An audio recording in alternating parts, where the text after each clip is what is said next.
Hello everyone, Sanskrit की class में आपका स्वागत है। आज का जो हमारा टॉपिक है वह है चतुर्थी तत्पुरुष समास। तत्पुरुष का एक भेद जिसमें प्रथम पद चतुर्थी विभक्ति में होता है चतुर्थी तत्पुरुष समास कहलाता है। इस समास में प्रथम पद में चतुर्थी विभक्ति होती है। दो पद होते हैं, एक पद होता है पूर्व पद, एक पद होता है उत्तर पद। चतुर्थी तत्पुरुष समास में क्या होता है, जो पूर्व पद होता है उस पूर्व पद में चतुर्थी विभक्ति होती है। हिंदी में अर्थ करने पर के लिए अर्थ आता है। क्या आता है? के लिए अर्थ आता है। पढ़ने के लिए, खेलने के लिए, काम करने के लिए आदि के लिए अर्थ आता है। इसका कुछ विशेष नियम है, उस नियम को देखो। जिन शब्दों के अंत में अर्थ, बलि, हित, सुख और रक्षित, ऐसे शब्द जिनके अंत में अर्थ लिखा हुआ हो, बलि शब्द लिखा हुआ हो, हित शब्द लिखा हुआ हो, सुख शब्द लिखा हुआ हो या रक्षित शब्द लिखा हुआ हो, तो वहां पर हम चतुर्थी तत्पुरुष समास करते हैं। अर्थात जिन शब्दों के अंत में अर्थ, बलि, हित, सुख और रक्षित ये शब्द आ जाएं तो वहां पर चतुर्थी तत्पुरुष समास होता है। विग्रह करते समय हम क्या करेंगे, अगर ये शब्द आ रहे हैं किसी शब्द के अंत में तो हम विग्रह करते समय क्या करेंगे, पूर्व पद में चतुर्थी विभक्ति लगा देंगे। उदाहरण देखो, द्विजार्थः। अब इसके उत्तर पद क्या है, अंतिम पद क्या है, अर्थ। तो हम क्या करेंगे, जो पहला पद है, पूर्व पद है, उस पद में चतुर्थी विभक्ति लगाएंगे। इसमें पूर्व पद क्या है, द्विज, और उत्तर पद क्या है, अर्थ। तो विग्रह करते समय द्विज में चतुर्थी लगाएंगे। क्या करेंगे, द्विजाय अर्थ। ठीक है, उत्तर पद को छेड़खानी नहीं करनी है, उत्तर पद में कोई परिवर्तन नहीं करना है। परिवर्तन कहाँ करना है, केवल मात्र पूर्व पद में करना है, क्योंकि जो तत्पुरुष समास होता है वो पूर्व पद प्रधान, उत्तर पद प्रधान होता है। इसमें इस अर्थ की प्रधानता होती है।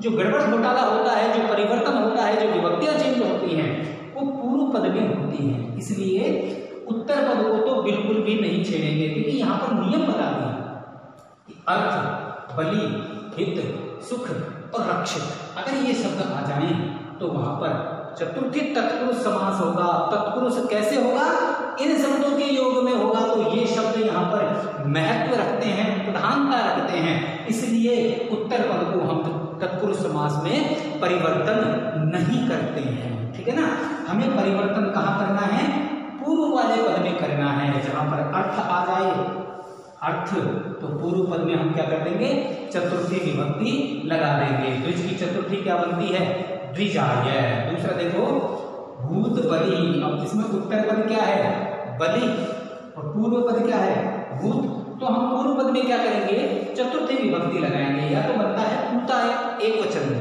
और बहुवचन में क्या बनता है, भूतेभ्यः। दोनों ठीक है, लेकिन भूतेभ्यः ज्यादा सही है, क्योंकि भूत बलि किसे कहते हैं, जो लोग जा चुके हैं। कुछ ऐसे प्राणी जो जा चुके हैं उनके लिए जो बलि दी जाती है, जो भोग लगाया जाता है, उसे कहते हैं भूत बलि। कीट पतंगे, उनके लिए शब्द प्रयोग होता है भूत बलि। अब कीट पतंगे कितने हैं, बहुत सारे हैं, तो बहुत सारों के लिए हम कौन सा वचन का प्रयोग करेंगे, बहुवचन का प्रयोग करेंगे। इसलिए ज्यादातर बहुवचन का ही प्रयोग करना है, इसका नहीं करना है। भूतेभ्यः बलिः, भूत बलिः। नेक्स्ट उदाहरण देखो, गो हितम। उत्तर पद क्या है, हित, और पूर्व पद क्या है, गो। तो हित में तो हमें कोई परिवर्तन नहीं करना है, इस गो में परिवर्तन करना है। गो में क्या लगाएंगे, चतुर्थी विभक्ति लगाएंगे। चतुर्थी क्या बनती है, गो की, गोप्य है। गो का मतलब होता है गाय, कौ। ठीक है, बहुत सारी गायों का, जो गाय है उन गायों का हित, भला। ठीक है ना, तो गो कैसा है, बहुवचन है, तो चतुर्थी बहुवचन में क्या बनता है, गोभ्यः हितम, गो हितम। ठीक है, फिर देखो, ये तो था समस्त पद का विग्रह वाक्य करना। अगर विग्रह वाक्य आ जाए तो उसका समस्त पद कैसे बनाएंगे, सामासिक पद कैसे बनाएंगे, ये देखते हैं। पद आ गया यूपाय दारू। अब दो पद आ गए, एक तो यूपाय और एक दारू। यूप तो कहते हैं कोई इसके लिए फूटा शब्द यूज करता है, जिससे हम गाय भैंस को बांधते हैं। खूंटा लकड़ी का होता है, कोई लोहे का, आजकल तो लोहे के चल रहे, और दारू होती है लकड़ी। कोई कोई इसके लिए यज्ञ शब्द भी प्रयुक्त करता है, यज्ञ यानी हवन। तो दोनों अर्थों से समझो, यूप यानी खूंटा, दारू यानी लकड़ी। खूंटे के लिए लकड़ी, जो खूंटा होता है जिससे गाय बंधी रहती है, या फिर दूसरा यज्ञ हवन, हवन के लिए लकड़ी के लिए अर्थ आ गया। अब ये जो पद है, ये पद कौन सी विभक्ति का है? चतुर्थी विभक्ति का है। तो जब हम समस्त पद बनाएंगे तो क्या करेंगे, इस पद की चतुर्थी विभक्ति का लोप कर देंगे। इसमें जो मूल पद है उस मूल पद को लेंगे। इसमें मूल पद क्या है? यूप, और उत्तर पद क्या है? दारू। शब्द क्या बन जाएगा? यूप दारू। समस्त पद बनाते समय उत्तर पद की कोई भी परिवर्तन नहीं होता है, उत्तर पद में कोई भी परिवर्तन नहीं होता है, लेकिन पूर्व पद की जो विभक्ति है उस विभक्ति का लोप करके उसका मूल पद लिख देते हैं। दूसरा देखो, गोप्य रक्षितम। अब उत्तर पद तो क्या है? रक्षितम। इसमें कोई परिवर्तन नहीं करना है, इसको तो एज इट रखना है। इसका मूल पद लेना है क्योंकि चतुर्थी विभक्ति बहुवचन का रूप है। इसका जब हम मूल पद लेंगे तो गोप्य में मूल पद क्या है? गो, गाय। तो गो को हम लिख देंगे, शब्द क्या बनेगा?